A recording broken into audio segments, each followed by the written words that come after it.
How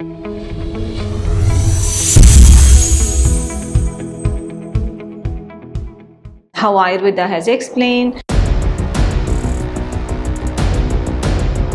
what exactly is diabetes, how it occurs.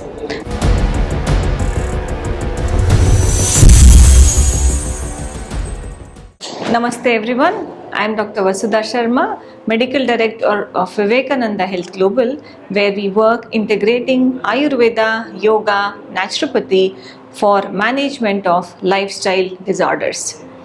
We just understood very briefly about diabetes, how Ayurveda has explained what exactly is diabetes, how it occurs.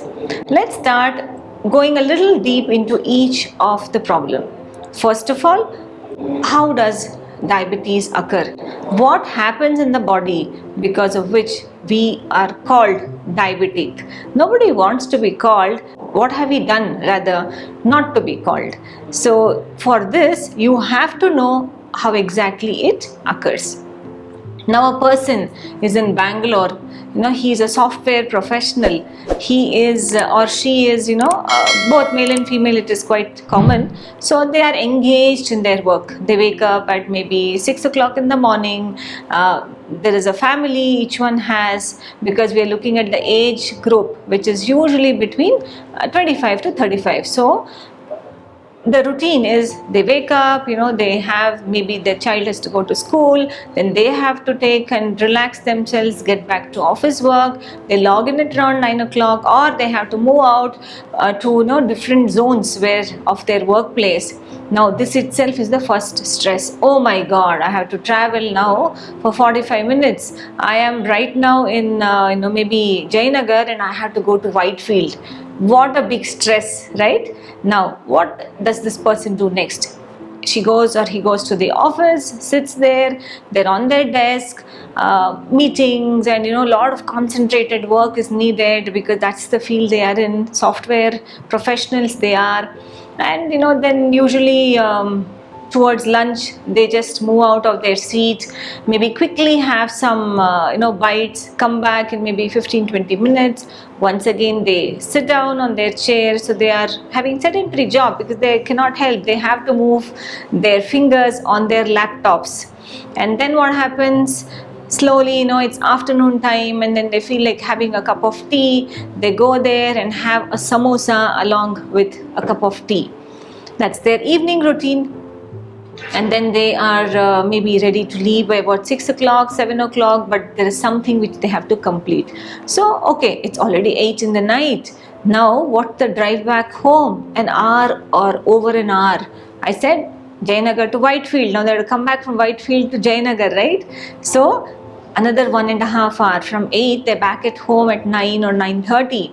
Then is dinner time. So if they have some help, then yes, the food is ready. Otherwise, they have to make their dinner, and then they also have to eat. Now by all this it is 10:30. And they are so tired, so they are immediately rushing off to bed, maybe at 11:30. And then once again the routine starts. Now what did you observe in this whole story? One is that whole stress of moving around, travel and all that. Second, it is sitting on the chair and working, which we call as sedentary habits. And thirdly, you also saw that they're just grabbing the food and not having food as a requirement for the body. Okay, so this is another thing we observed. Fourth, we also observed that there was no physical activity in the story. I didn't tell you at all that the person was involved in any physical activity. Now, are these not the causes for many lifestyle disorders, including diabetes? So please be mindful about how your routine is. We'll come there later, but to conclude, please understand that the major reasons are not having your food on time, improper food time, delayed food time, which actually disturbs your metabolism, Thirdly, having the wrong food, fast food, junk food, processed food, so many problems around food. And next, you also have lack of physical activity. You're sitting there, you're not moving, your smartwatch or the mobile where you have the app is not showing that you have moved those many steps. Please be mindful. So, food, physical activity are two major reasons. One of the most important reason is also stress, because stress can disturb your body immensely. There are a lot of changes which happen in your brain due to stress, which in turn affect your endocrine system, and because of this your beta cells in the pancreas are also affected, and then you have insulin reduction or production is less, and therefore is the raised blood sugar in your bloodstream, and that is nothing but diabetes. Thank you for tuning in. Keep watching. Let's keep connecting. Namaste.